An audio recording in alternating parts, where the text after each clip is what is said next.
There are many ways to make your photos pop from the original photos that come out of your camera, and I'm going to be doing a series of tutorials on how to make your photos pop.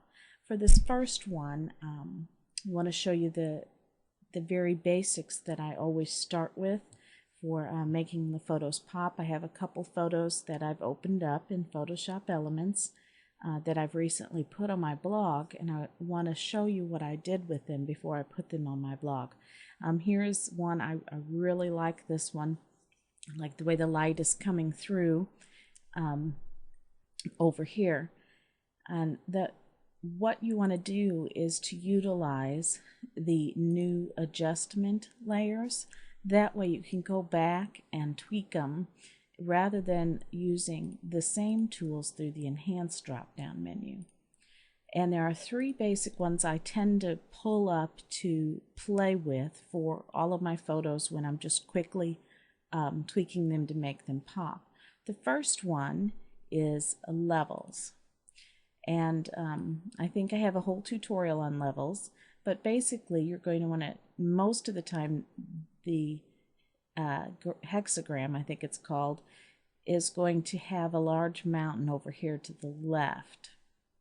And so you're going to want to grab this little bar and move it right to where that mountain begins to go up. However, that's not always the case.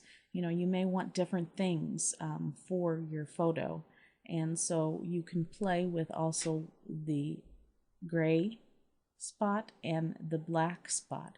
But in this case, moving that over really made that sunlight enhanced in this photo. So I'm going to click OK.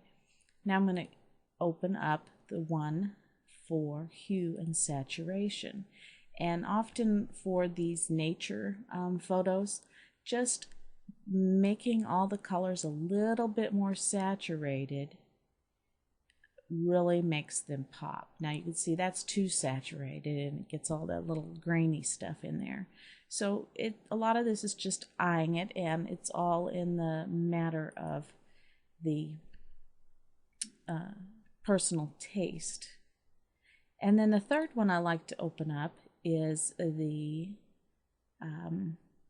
brightness and contrast, and just move the sliders once again. Now see, this makes it too bright, so that's not good, but actually this is one case where making it darker kind of brings out the way the light comes from the side. And then you can also change the contrast. Most of the time you're going to give it more contrast. And now my photo is a whole lot better than it used to be, but I kind of feel like the light is too strong. And so if I double click on this first thumbnail for the levels, I can bring that up and go ahead and bring it back. There. Now see, that looks a little bit better and really enhances that light.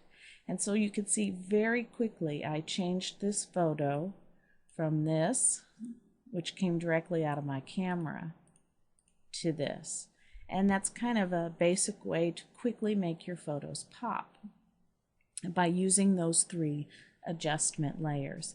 Let me show you this one that I did recently on my blog, and I want to show you a little bit something different that I did with this one. It's the same principle, but I took the quick selection tool and highlighted this area, or selected this area where the trees are, because I want to make adjustments to this area here,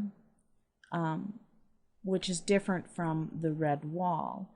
And then I simply hit Control J, and now that area is on a different layer. Now I'm going to have two sets of adjustment layers. So first of all, I want to go and add all of these. I'm going to make my wall pop a little bit with the levels. I'm going to go back into and open up the hue and saturation for my wall area, and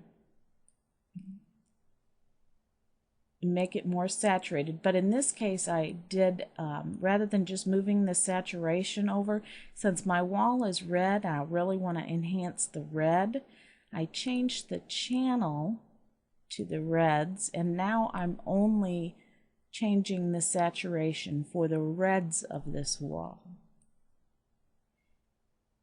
because I really wanted to deepen those reds. Of course, you didn't want to get too deep. And this is only applying to the wall. Actually, it's applying to the entire photo, but you can't see the leaf area because I have this layer over. You can see it's actually applied to the red to the leaf area, but turn this layer back on and the leaf area is above and it's still normal.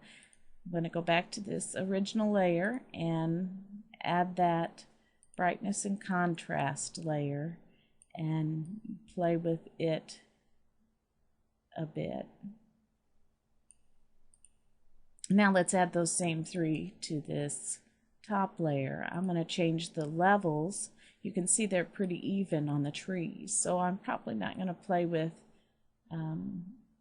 the levels on the trees too much. Well, it is making a difference, so you just play with it and see.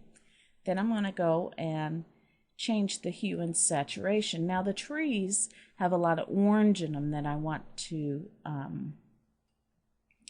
enhance, and so I'm going to go up here and highlight, probably let's do the yellows first and really enhance the yellow. See, right now it's applying to the wall too, and I'm just looking at the leaves. I'm going to show you how to fix that in a minute. I want maybe to go back and do some of the reds, because red and yellow make orange, and then that's really enhancing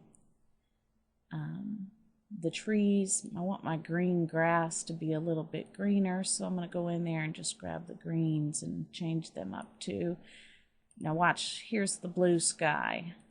Change the channel to blue, and I'm going to move that blue all the way over, and it really punches up the blue sky. And the last adjustment layer would be brightness and contrast.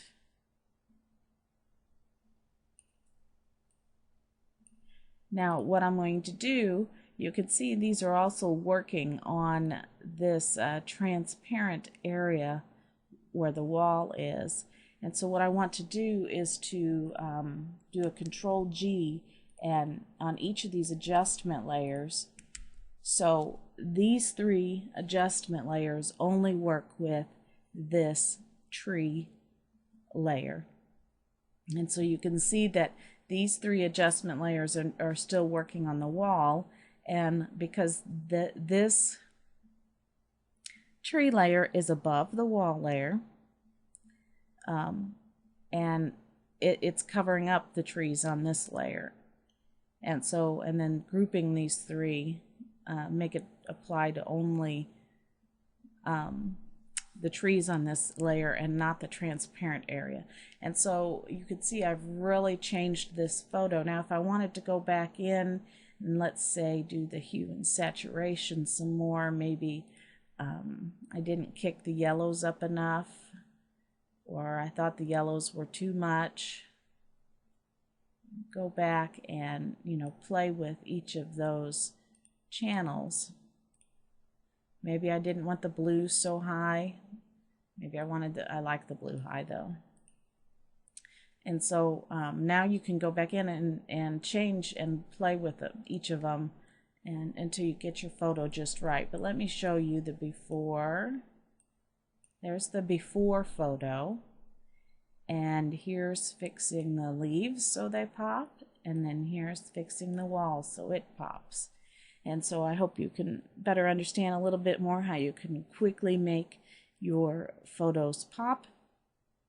And please do share some before and afters in the forum, because I like to see how you learn. and what you can do with these ideas with your own photos.